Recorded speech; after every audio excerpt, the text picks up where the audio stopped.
Hello everyone, I'm Father Tom Morgan, and it is Tuesday, May 4th, 2021, and today's message is entitled, What Will Your Place Look Like in Heaven? And Will I Recognize My Family and Friends? I heard Monsignor Muldoon the other day pose a question in a homily, what will heaven be like? Brothers and sisters, I do believe we get a glimpse of what heaven will be like. When we so frequently hear from Jesus in the 14th chapter of the Gospel of John when he says, I am going to prepare a place for you.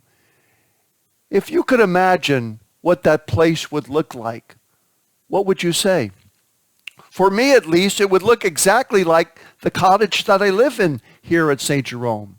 Every pastor of our parish has lived in that cottage, which used to be located on Indian Rocks Beach since 1956, beginning with our founding pastor, Father William Carroll. I would make one change, however. I would want my place in heaven to have a water view in the front and in the back so I could sit on the porch and watch the sunsets at night.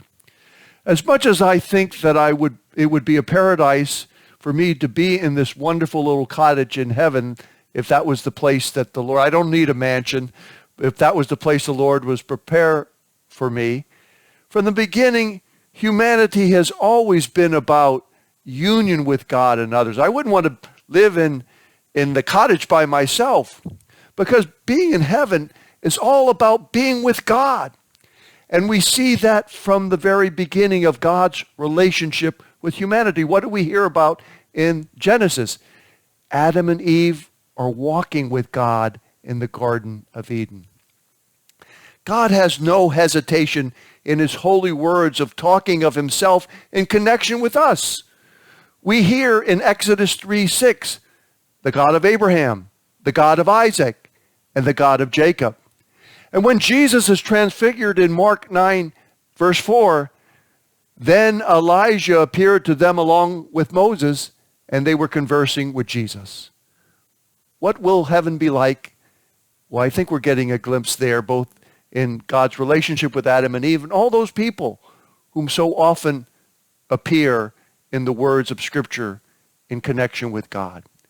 Jesus connects love of God with the love of neighbor in Matthew 22, verses 37 through 39. You shall love the Lord your God with all your heart, with all your soul, and with all your mind.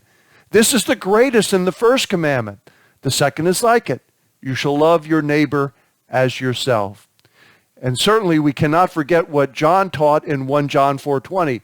For whoever does not love a brother whom he has seen cannot love God whom he has not seen.